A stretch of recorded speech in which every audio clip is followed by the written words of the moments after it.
Hello student, आज पढ़ेंगे अध्याय 4 गतिमान आवेश तथा चुंबकत्व। ये लेसन का नाम है गतिमान आवेश तथा चुंबकत्व। अध्याय 4 इसमें टॉपिक है धारावाही वृत्ति कुंडली के केंद्र पर। धारावाही वृत्ति कुंडली के केंद्र पर चुंबकीय क्षेत्र। चुंबकीय क्षेत्र को ही चुंबकीय क्षेत्र की तीव्रता भी कहते हैं। धारावाही वृत्ति कुंडली, कुंडली मतलब होता है गोल।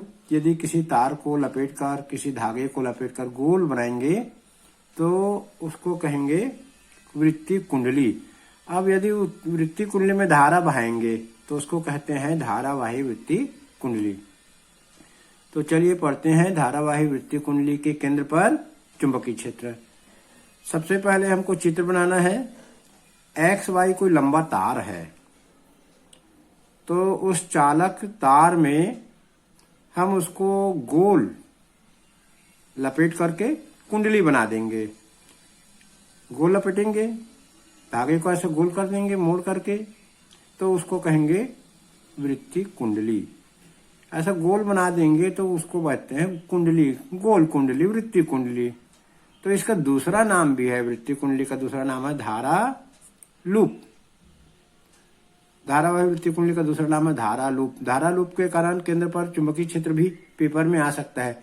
कभी कभी बच्चे लोग धोखा खा जाते हैं, अरे ये कैसा प्रश्न आ गया, हम तो पढ़ के गए थे धारावाही वृत्ति कुंडली, यहाँ तो आ गया धारा लूप। अब देखते हैं चित्र में एक्स वाई तार को वृत्ति कुंडली के रूप में मोड़ा गया है। इसके केंद्र को मान लिया O। अब केंद्र O पर इस धारावाही वृत्ति कुंडली में हम धारा बहाएंगे। देखिए एक्स से वाई दिशा में धारा बह रही है, यहाँ पर I बहने वाली धारा I। तो वृत्ति कुंडली के कारण केंद्र पर चुंबकीय क्षेत्र का मान निकालना है। तो हमें ऐसा कोई नियम तो हम पढ़े नहीं है अभी अध्याय 4 में कि वृत्ति कुंडली के कारण केंद्र पर चुंबकीय क्षेत्र मान निकालने का कोई सूत्र, कोई व्यंजक।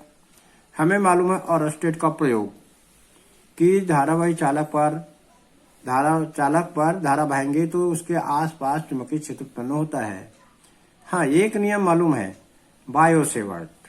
बायो सेवर्ट कहता है एक अल्पांश के कारण कुछ दूरी पर चुंबकीय क्षेत्र का मान निकालता है।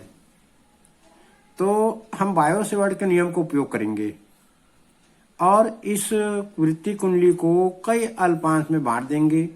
पहले एक अल्पांश के कारण तीव्रता निकालेंगे, उसी प्रकार से कुंडली को कई अल्पांश में बांट देंगे, धीरे धीरे धीरे धीरे कई अल्पांश, और सभी अल्पांश के कारण जो तीव्रता निकलेगा उसका योग कर देंगे तो आसानी से निकल जाएगा।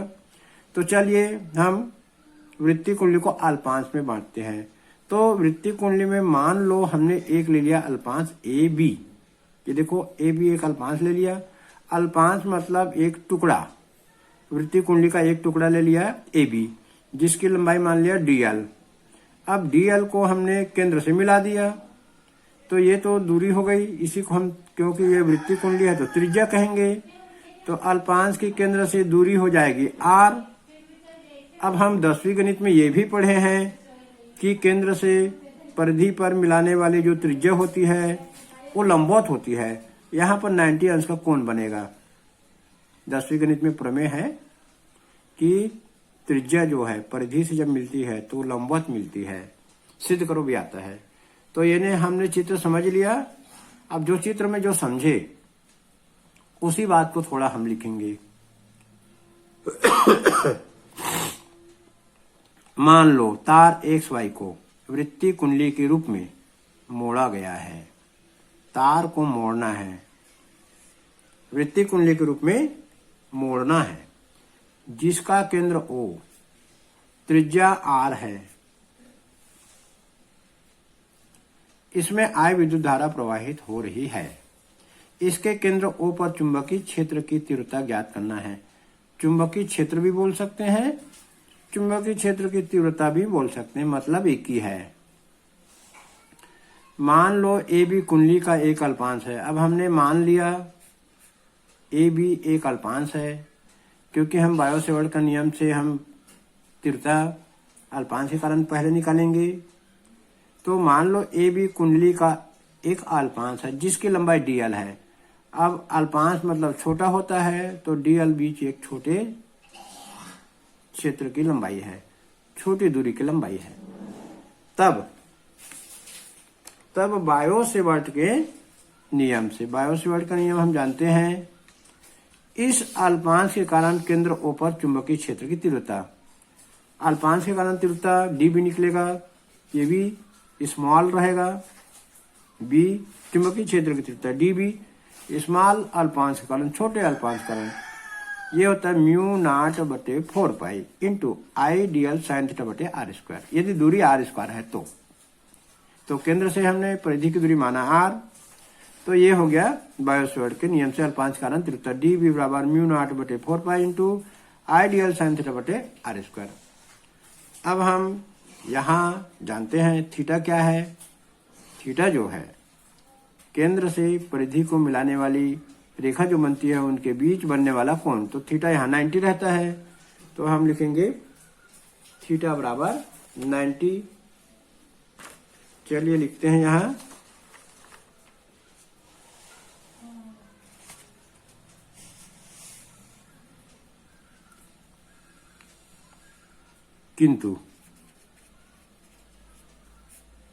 किंतु थीटा बराबर 90। अब इसको लिख सकते हैं त्रिज्या परिधि के लंबवत होती है।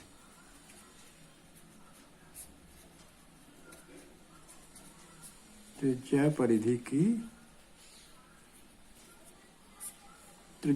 की लंबवत होती है, ऐसा लिख सकते हैं। त्रिज्या जो रहती है वो परिधि के लंबवत होती है, तो थीटा 90 रख देंगे यहाँ पर। चलिए रखते हैं डी बी बराबर म्यू नॉट बटे 4 पाई आई dl साइन 90 बटे r स्क्वायर, ये आ गया। अब साइन 90 का मान हम लोग जानते हैं 1 होता है, तो ये हटा देंगे, यहाँ 1 रख देंगे, तो हो जाएगा डी बी का मान म्यू जीरो भी बोल सकते हैं, म्यू नॉट बोलते हैं, आई dl बटे r स्क्वायर। ये साइन 90 का 1 हो गया, ये हमारा आ गया समीकरण नंबर 1। ये आ गया हमारा समीकरण नंबर 1।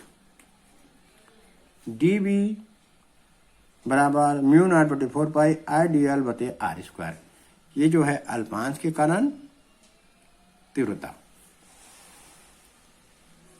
अब हम संपूर्ण चालक तार के कारण, संपूर्ण धारा वहीवृत्तीय कुंडली के कारण केंद्र पर तीव्रता निकालना है, तो दिशा बता देते हैं इसमें। इसकी दिशा क्या होगी? इस चुंबकीय क्षेत्र की दिशा कागज के तल के लंबवत अंदर की ओर होगी। हमने दिशा संबंधी नियम पढ़े हैं, मैक्सवेल का दक्षिणावर्ती कार का पेच का नियम पढ़े हैं, और दाएं हाथ का नियम भी पढ़े हैं, दाएं हाथ के हथेली नियम नंबर 1 पढ़े हैं। सब में यही कहता है कि यदि धारा की दिशा में अंगूठा को रखें और जिधर चुंबकीय क्षेत्र ज्ञात करना है उधर उंगली रखें, तो चुंबकीय क्षेत्र की दिशा हथेली के लंबवत ऊपर की ओर होगी। तो हम देखें यहाँ पर दिशा क्या होगी। यदि ये धारा की दिशा बह रही है, धारा की दिशा में अंगूठा को रखें, चुंबकीय जिधर हमको ज्ञात करना है उधर उंगली को रख दिए केंद्र, तो हथेली के लंबवत, हथेली का लंबवत है इसके नीचे चुंबकीय क्षेत्र की दिशा बताएगी, ऊपर नहीं नीचे। तो नीचे मतलब कागज के तल के लंबवत नीचे होगी दिशा। तो ये दिशा का उतना ज्यादा महत्व नहीं है।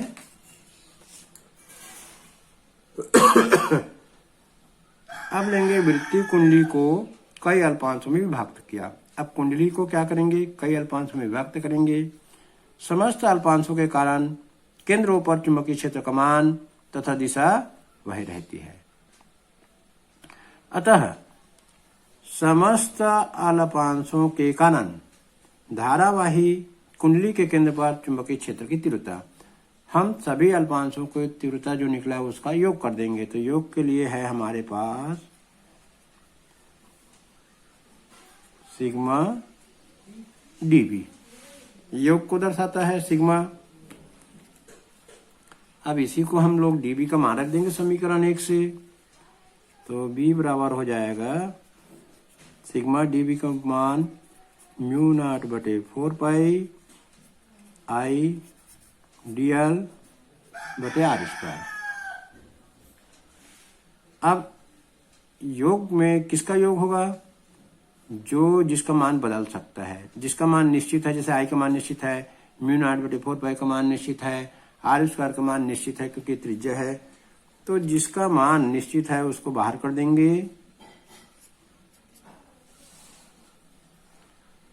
म्यू नॉट बटे 4 पाई आई बटे आर स्क्वायर, इनका नहीं होगा योग। किसका योग होगा? डीएल का। डीएल क्या है? अल्पांश की लंबाई। ये समीकरण 2 देते हैं इसको। तो सिग्मा डीएल क्या चीज है? डीएल मतलब एक अल्पांश की लंबाई, सिग्मा डीएल मतलब पूरे कुंडली का जो है उसकी लंबाई। पूरी कुंडली की लंबाई मतलब परिधि, वृत्तीय कुंडली की परिधि। तो यहां लिख देंगे, किंतु सिग्मा डीएल बराबर 2 पाई आर, कुंडली की परिधि। कुंडली की परिधि, परिधि का मान होता है 2 पाई आर।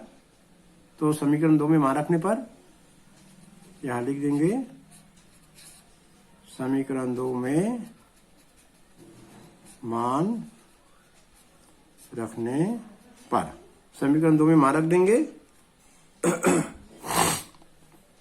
तो आ जाएगा बी बराबर म्यू नॉट बटे 4 पाई आई बटे आर स्क्वायर। तो यहाँ रहेगा ही, यहाँ पर 2 पाई आर हो जाएगा, 2 पाई आर। हम इसका मान रख दिए सिग्मा डीएल का। तो ये मान आ गया हमारा। अब जो देखते हैं, अब आगे देखेंगे। चलिए देखते हैं इसमें बी बराबर म्यू 0 बटे म्यू नॉट बटे 4 pi into I upon r square into 2 pi r आया है। यहाँ एक एक आर को काटेंगे, ये आर कटेगा, यहाँ का एक आर कटेगा। तो क्या बचेगा? बच जाएगा बी बटे म्यू नॉट बटे 4 पाई इंटू 2 पाई आई को बाद में लिख देते हैं अपन आर। ये आ जाएगा वेबर प्रति मीटर स्क्वायर। इसका जो है मात्रक चुंबकीय क्षेत्र का तीव्रता का वेबर प्रति मीटर स्क्वायर। ये हमारा आ गया सूत्र, समीकरण नंबर 3 बोल सकते हैं इसको। ये समीकरण 3 आ गया। अब जो है इसको 2 पाई को 4 पाई से काट देते हैं, 2 पाई को 4 पाई से काट देते हैं, काट सकते हैं। तो ये 2 पाई काट दिए, यहाँ 2 बच जाएगा। तो म्यू 0 आई बटे 2 आर बचेगा। तो ये हो जाएगा हमारा समीकरण नंबर 4। अब यदि कुंडली में फेरों की संख्या बढ़ा देंगे, यदि कुंडली में फेरों की संख्या, कुंडली में फेरों की संख्या n हो तो, कुंडली में फेरों की संख्या n हो तो समीकरण 3 से, समीकरण 3 व 4 से, 3 से पहले देखेंगे। 3 से क्या हो जाएगा? म्यू नॉट बटे 4 पाई था, 2 पाई एन आई बटे आर, समीकरण 3 से हो जाएगा म्यू नॉट बटे 4 पाई 2 पाई एन आई बटे आर। और 4 से क्या होगा? 4 से हो जाएगा म्यू नॉट एन आई, इसमें एन लगा देंगे और यहाँ पर भी एन लगा देंगे, जब काटेंगे तब ये आ जाएगा। तो ये हो जाएगा हमारा समीकरण नंबर 5। अब ये हो जाएगा हमारा समीकरण नंबर 6। तो यही जो है समीकरण 5 व 6, समीकरण 5 व 6 अभीष्ट व्यंजक है। जो हम निकालना चाहते हैं वही व्यंजक है। धारावाही वृत्तीय कुंडली के केंद्र पर चुंबकीय क्षेत्र की तीव्रता का मान समीकरण 5 व 6 से निकलता है। अब हम देखते हैं कि समीकरण 5 व 6 से जो तीव्रता निकला है तो वो किन किन कारकों पर निर्भर करता है। धारावाही वृत्तीय कुंडली के केंद्र पर चुंबकीय क्षेत्र का मान किन किन कारकों पर निर्भर करता है। हो सकता है प्रश्न में थोड़ा सा बढ़ा दे 1-2 नंबर। तो यदि ऐसा प्रश्न भी आता है कि धारावाही वृत्तीय कुंडली के केंद्र पर चुंबकीय क्षेत्र की तीव्रता का मान ज्ञात करो और यह किन किन कारकों पर निर्भर करता है, तो इसी से लिखना है हमको। देखिए किस पर निर्भर करता है, चुंबकीय क्षेत्र का मान इन चीजों पर निर्भर करेगा। सबसे पहले है आई, तो चुंबकीय क्षेत्र का मान प्रवाहित धारा पर निर्भर करता है। चुंबकीय क्षेत्र का मान प्रवाहित धारा के अनुक्रमानुपाती, ऊपर में रहेगा तो अनुक्रमानुपाती। और लिखेंगे फेरों की संख्या पर निर्भर करता है। एन मतलब फेरों की संख्या। चुंबकीय क्षेत्र की तीव्रता धारा पर निर्भर करती है। कुंडली, फेरों की कुंडली की संख्या पर निर्भर करती है, फेरों की संख्या पर निर्भर करती है और उसकी त्रिज्या के व्युत्क्रमानुपाती होता है। यदि हम त्रिज्या बढ़ाएंगे तो चुंबकीय क्षेत्र का मान कम होगा। तो लिखेंगे चुंबकीय क्षेत्र का मान फेरों की संख्या के अनुक्रमानुपाती होती है, पहला। दूसरा लिखेंगे चुंबकीय क्षेत्र का मान प्रवाहित धारा के अनुक्रमानुपाती होती है। तीसरा लिखेंगे चुंबकीय क्षेत्र का मान त्रिज्या के व्युत्क्रमानुपाती होती है। ऐसा हो सकता है आप पेपर में आ जाए तो लिखेंगे। तो आज बस इतना ही, कल फिर एक नया टॉपिक लेके पढ़ेंगे। आपका कैसा लगा पढ़ाई कमेंट्स बॉक्स में कमेंट्स करना और चैनल को आगे देखना है, आगे की पढ़ाई करना है पूरा 12वीं फिजिक्स, तो चैनल को सब्सक्राइब कर लीजिए, कोई दिक्कत नहीं होगी आगे।